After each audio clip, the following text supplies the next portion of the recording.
I am reminded of the deeply touching letters, cards, and messages which so many of you have sent my wife and myself.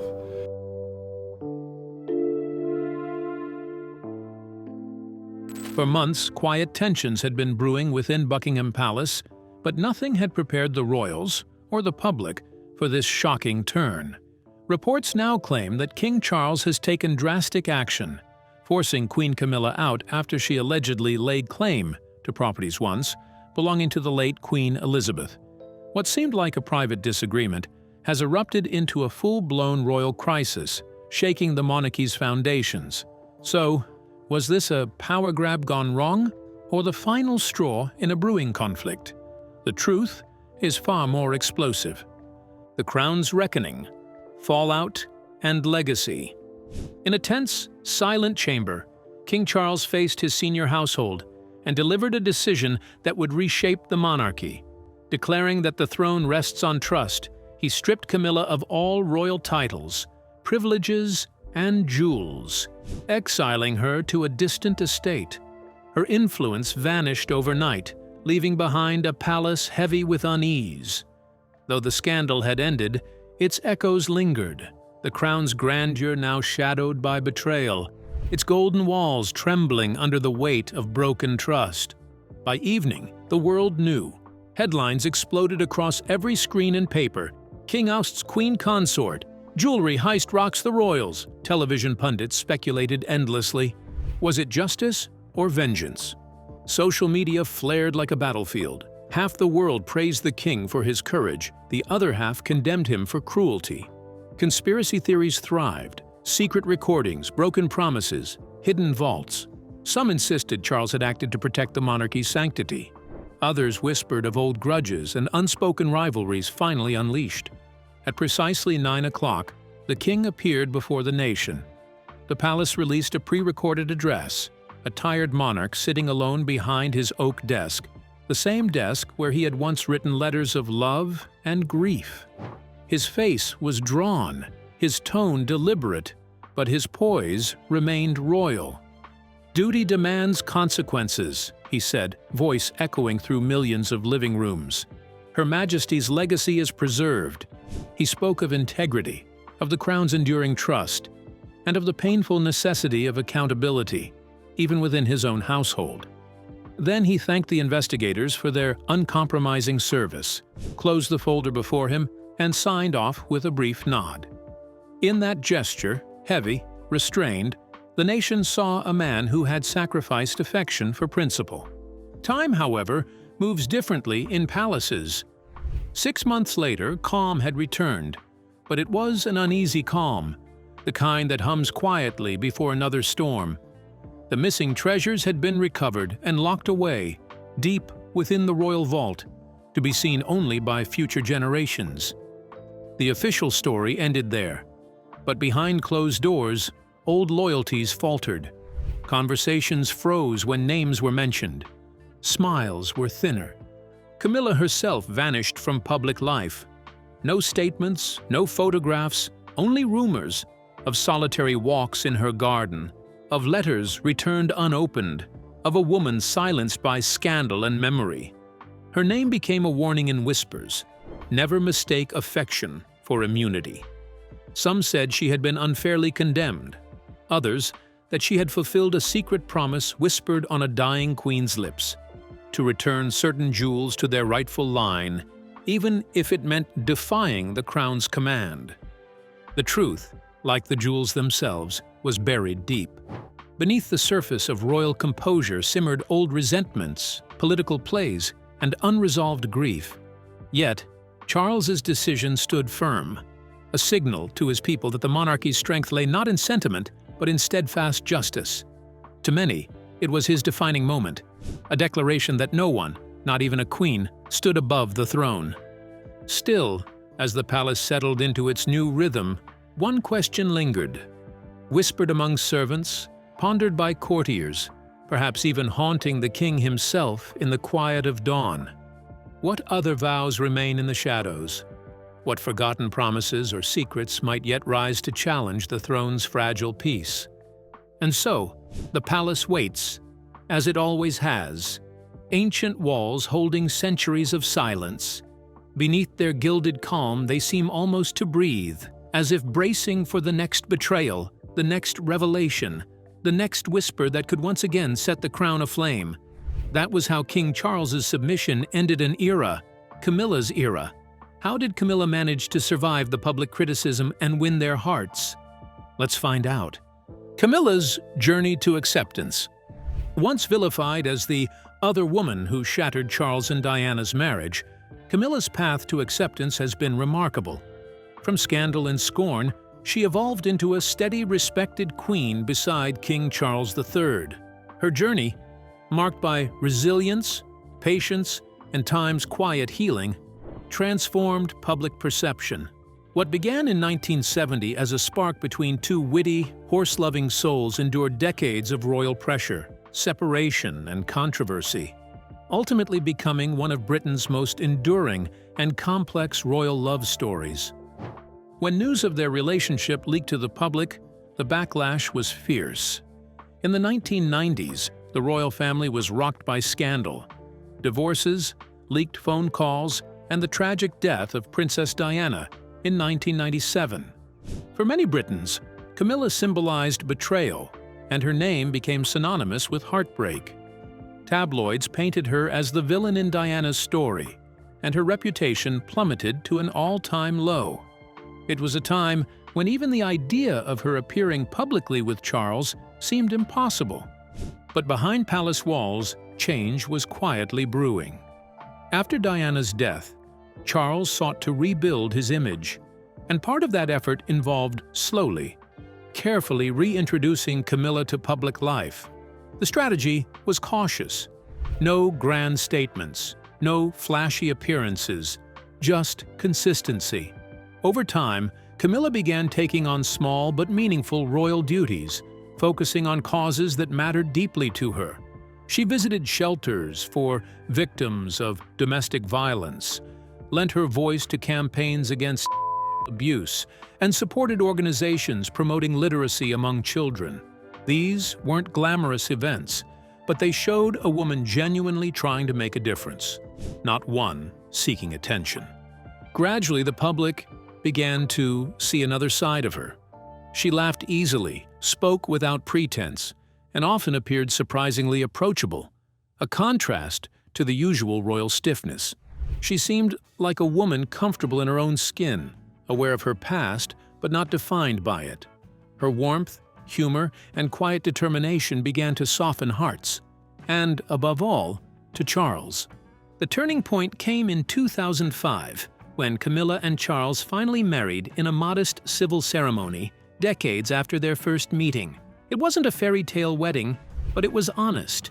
Two people who had waited years to be together, finally recognized by the institution that once stood in their way. Queen Elizabeth. The second's eventual approval of Camilla's status as queen consort was perhaps the ultimate seal of acceptance. It showed that time, service, and patience could mend even the most fractured public image. By 2022, when King Charles ascended the throne and the palace announced that she would be styled simply as Queen Camilla, it marked a quiet but significant milestone. Dropping the word consort wasn't just a linguistic choice.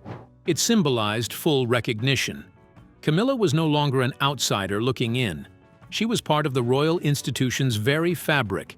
She had gone from being whispered about in scandalous tones to standing beside the monarch as an essential partner. Yet despite her progress, the shadow of the past lingers. For many who adored Princess Diana, the emotional scars remain.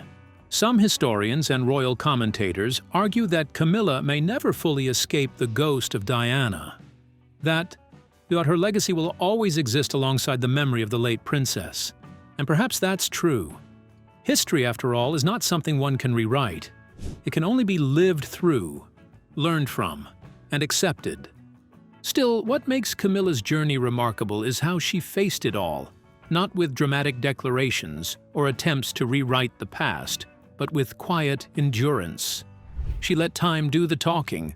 Through years of steady service, humility, and sincerity, she reshaped how Britons saw her. Today, she may not be universally adored, but she is, at last, respected. And in the unpredictable world of royalty, that alone is a victory. One built not on public sympathy, but on resilience and grace. What led Queen Camilla into such a disgrace? What was the last straw that broke the camel's back? How did it all begin? Let's delve into the details of how it all started. The vanishing legacy.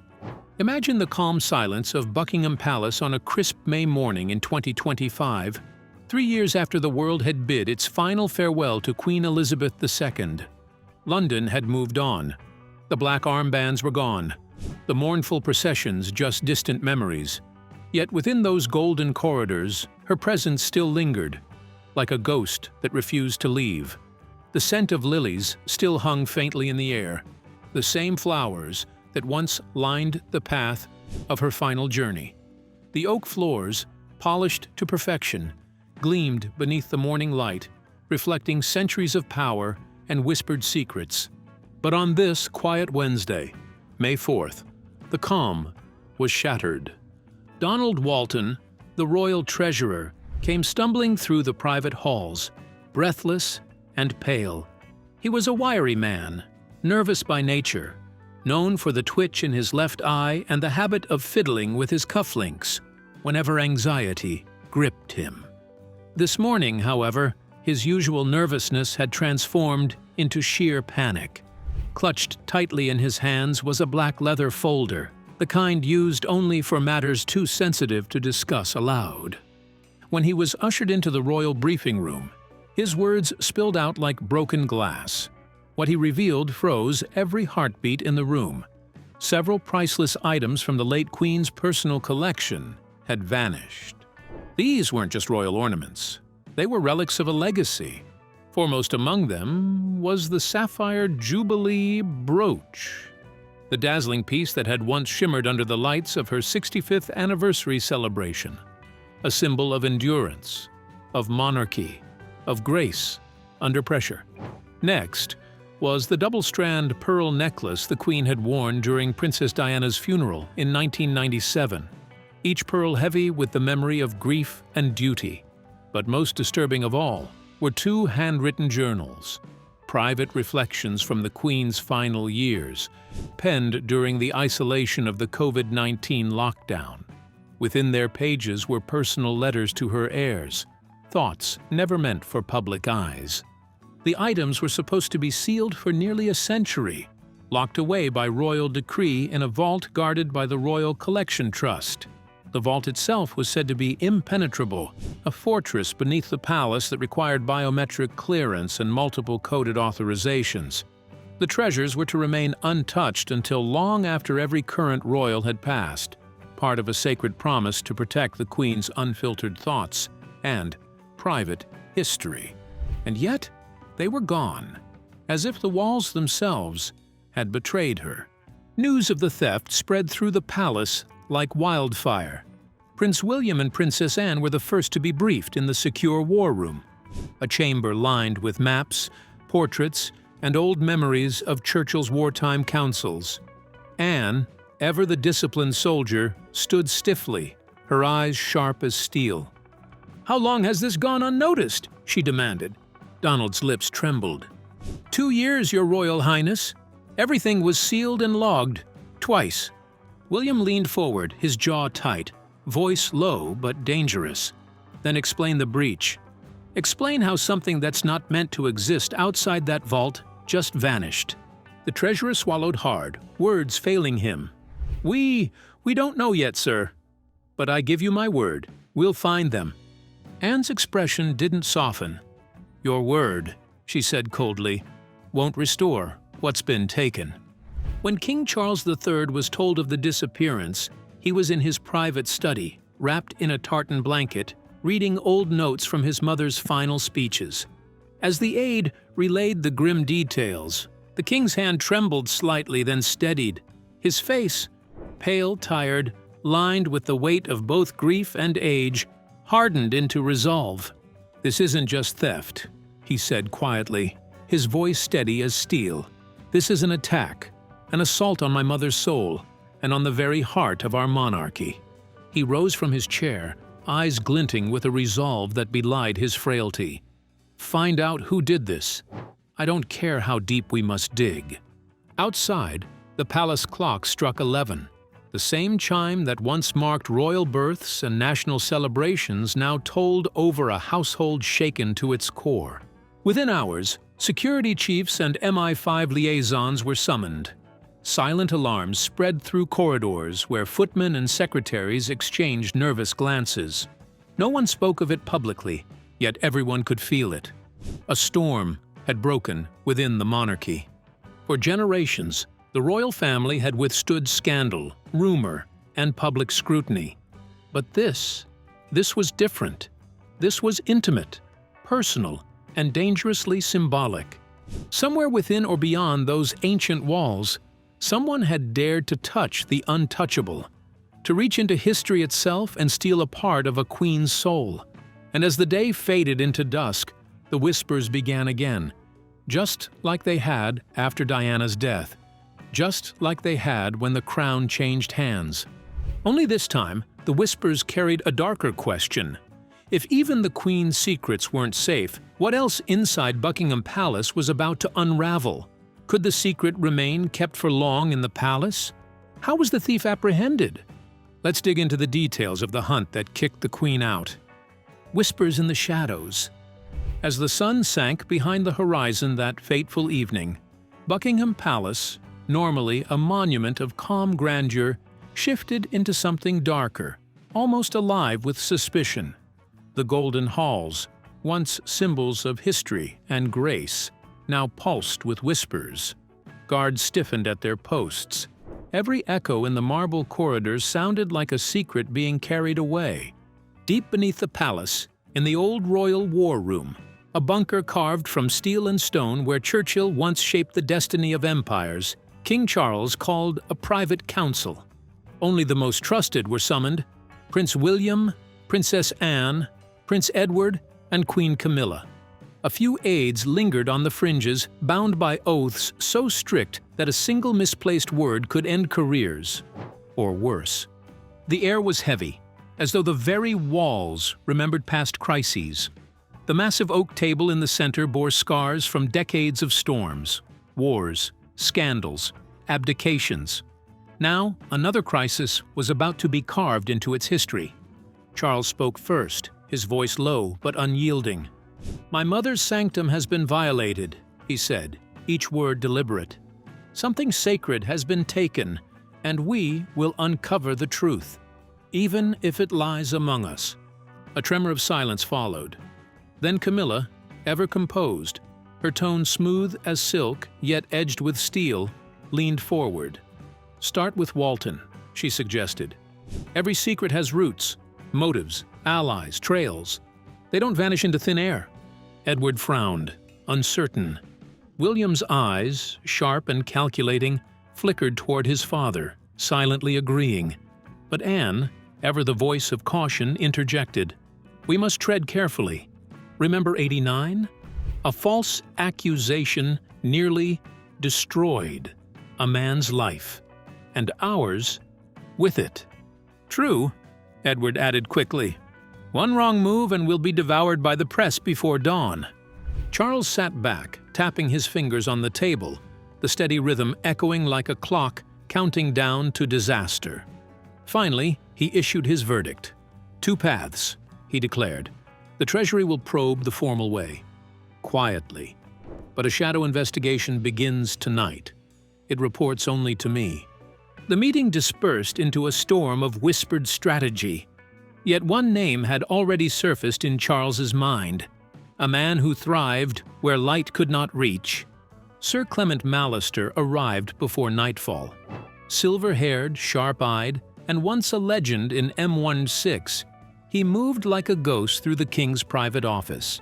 Charles stood by the window, hands clasped behind his back, while Camilla sat silently nearby, watching every word like a sphinx guarding a riddle.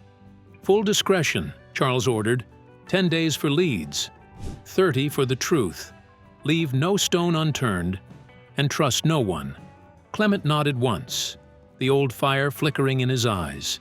He already saw the palace not as a home, but as a maze of locked doors and quiet betrayals. But outside those walls, the world had already caught scent of blood. By sunrise on Thursday, headlines blazed across every screen. Queen's treasures vanish. Palace vault breached. Rumors multiplied like wildfire.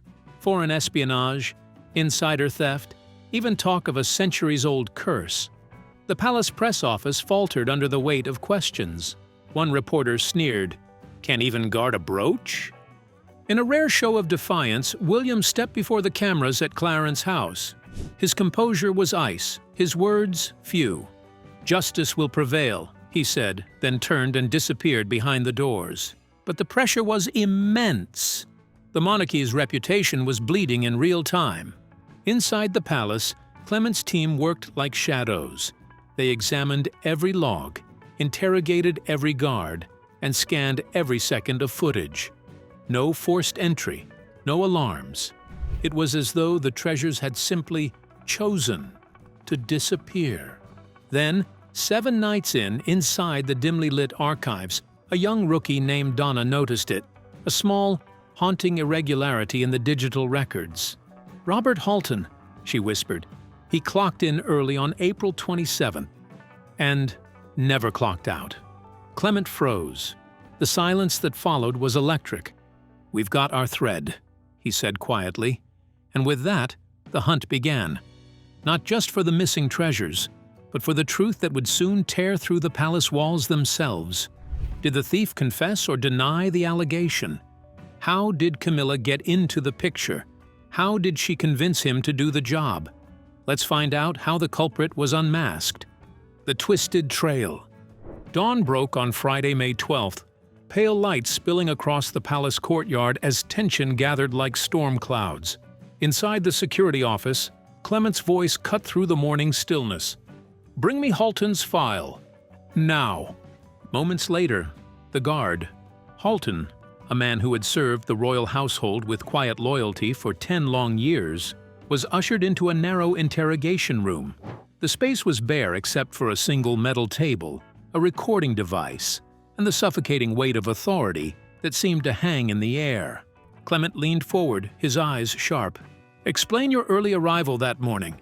Halton shifted in his chair, his hands restless, gaze darting between the 2 investigators. "Just came in early. Forgot to log it," he stammered.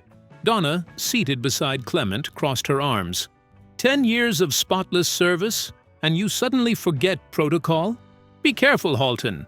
We could end your career right here." The pressure broke him. Tears welled in his eyes as words poured out like a flood he could no longer hold back. He confessed that at 3:22 a.m. his phone had rung. A calm voice on the other end, a woman's, offered him money, enough to cover his wife's cancer treatment. She claimed to speak with royal authority. "They knew everything," Halton whispered, trembling. "My shifts, my wife's hospital, even my son's school. I thought it came from upstairs." Clement exchanged a grim look with Donna and immediately ordered a trace. Within minutes, the number was identified. When Clement called, a young woman answered, soft, composed, and then abruptly hung up. Silence. The GPS signal appeared seconds later. The location chilled them both. Buckingham Palace. Camilla's wing. "It's inside," Donna breathed, her voice almost a whisper. Without delay, Clement rushed to the king's study. The air there was heavy, thick with the scent of old paper and worry. "Your Majesty," he said quietly. The call came from within the palace, Camilla's section. King Charles turned slowly toward the window. Beyond the glass stretched the flawless palace gardens, but his thoughts were in ruins. "No leaks," he ordered firmly.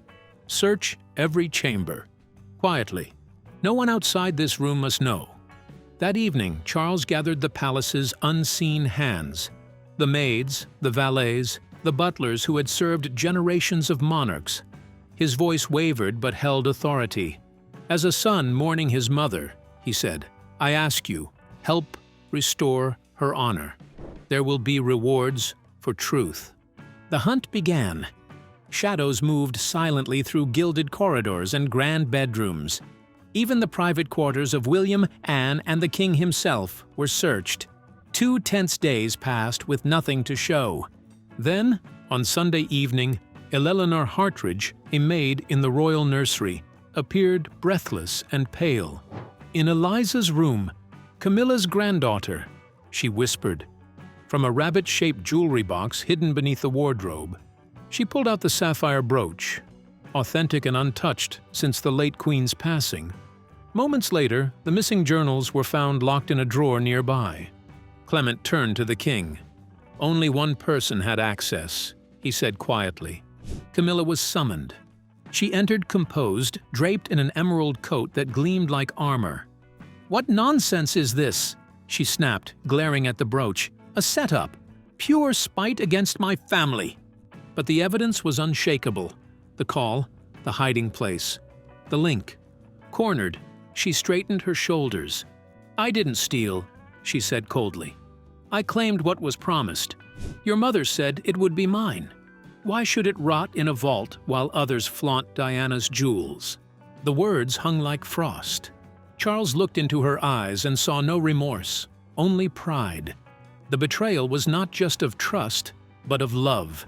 The fragile alliance that had taken decades to build began silently to crumble. Do you think Camilla deserves to be kicked out? Could she possibly be pardoned? We would love to hear your thoughts in the comments below. Don't forget to like and subscribe.